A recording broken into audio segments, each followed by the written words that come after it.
Bon matin, mes amis, bon matin. Où je suis rendu? Ben là, je suis au 5e étage, sur ma terrasse, sur mon immense balcon, dans ma guest house. Et j'ai une vue imprenable sur ce qui est, en fait, la capitale culturelle du pays. La deuxième plus grosse ville du Myanmar. Je suis à Mandalay. Mandalay, c'est une ville qui est relativement récente. Elle a été fondée en 1857 et c'est la dernière capitale du royaume birman. Partout autour de la ville, il y a les anciennes capitales des différents royaumes. Quand les rois prenaient le pouvoir, les différentes ethnies, ils déménageaient souvent la capitale d'un endroit à l'autre. Et partout autour, ici, il y a des sites historiques où on retrouve des palais, des anciennes pagodes, des stupas géants, des anciennes capitales, quoi.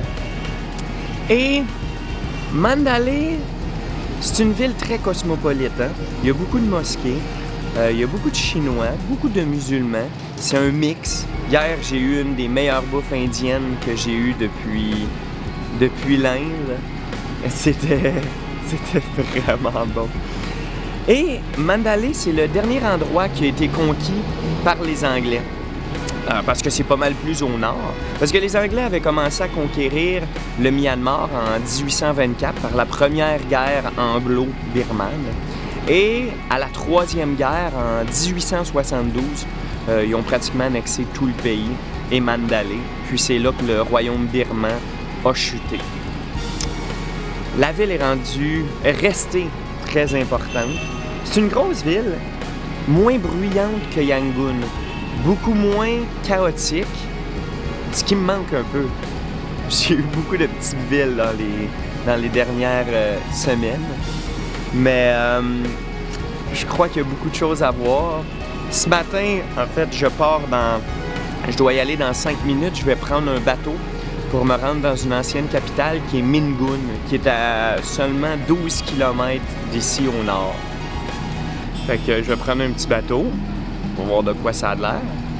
Et je devrais avoir une des plus grosses cloches du monde, la plus grosse cloche du monde qui est encore en fonction. Et le plus gros tas de briques de la planète.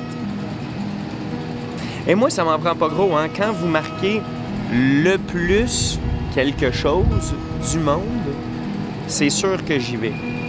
Fait que le plus gros tas de briques du monde. Fucked up.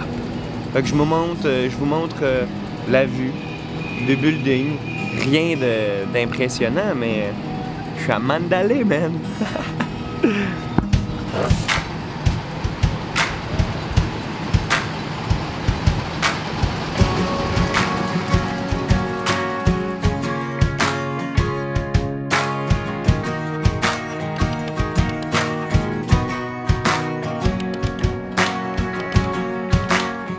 Ah, Mandalay.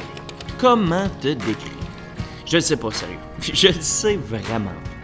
Charmante serait pas le bon terme, séduisante non plus, et surtout pas calme ou paisible.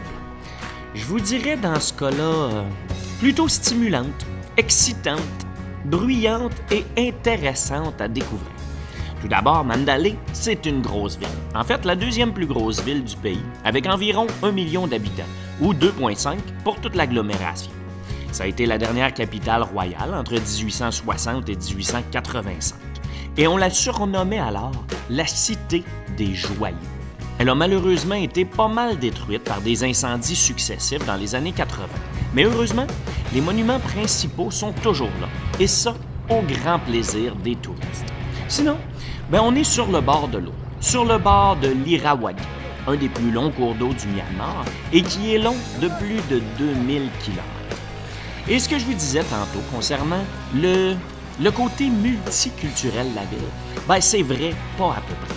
Parce qu'on dit qu'on compterait ici entre 30 et 40 % de Chinois, la plupart venant du Yunnan voisin, dans les années 90. Parce que oui, on est collé sur la Chine. Ils sont ainsi venus consolider la minorité locale sino-birmane, installée ici depuis le 17e siècle.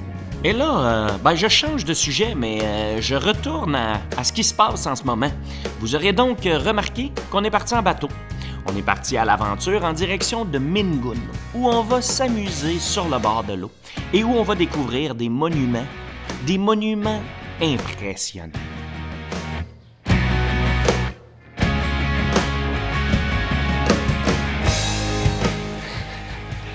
Ouais, ben me v'là. Je suis devant le plus gros tas de briques du monde. En fait, ce que vous voyez, c'est le projet un peu mégalomane d'un roi qui voulait construire la plus grande pagode du monde. Et à sa mort, le projet a été abandonné. Puis ce qu'on retrouve aujourd'hui, dans le fond, c'est juste le promontoire qui devait être la base de la pagode.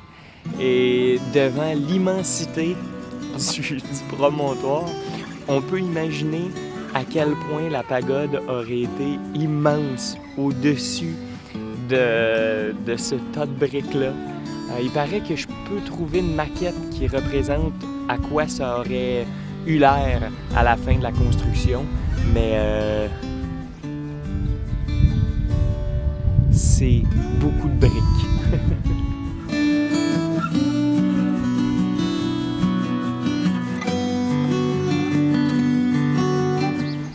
Bon, mais restons dans les plus grosses choses du monde. Dans le bâtiment en arrière de moi, c'est la plus grosse cloche de la planète encore en utilisation. Oh, OK, il y a la cloche de Moscou qui est 3 fois plus grosse, mais elle est brisée, puis elle sert pas. Mais celle-là, elle avait été construite pour la pagode qui n'a jamais été terminée, qu'on vient d'aller voir. Puis elle pèse 90 tonnes et elle a été fondue en 1808. C'est immense. Et on peut aller en dessous, voir les écritures que les gens ont gravées en arrière. Fait que, à part ça, il y a tous les chiens qui me jappent après parce qu'ils ont peur de mon trépied. Mais bon, je commence à être habitué après tout ce temps. Fait que, pas de temps à perdre parce qu'il me reste juste 1h30 ici. Donc, j'y vais.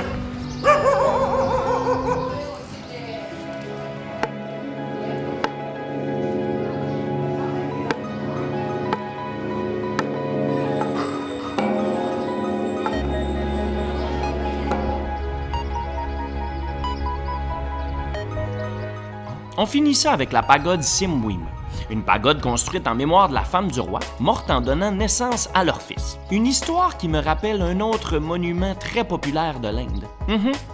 Une histoire presque aussi tragique que celle du Taj Mahal. C'est une pagode d'une blancheur pure et d'une élégance hors pair. Une œuvre magnifique et originale sous bien des aspects. Son escalier, unique au point de vue architectural, et la répétition du fronton de porche sont remarquables. C'est vraiment cool comme place. Et nous, on doit déjà retourner en bateau, parce qu'on retourne à Mandalay. Je vous invite donc à me suivre parce que la journée n'est pas terminée, et on s'en va découvrir la ville à vélo. On s'en va découvrir les temples de la ville, et surtout, l'ancien palais royal. Je vous invite donc à liker, à partager, à commenter. Suivez-moi, puis triper avec Mr. J. Salut là!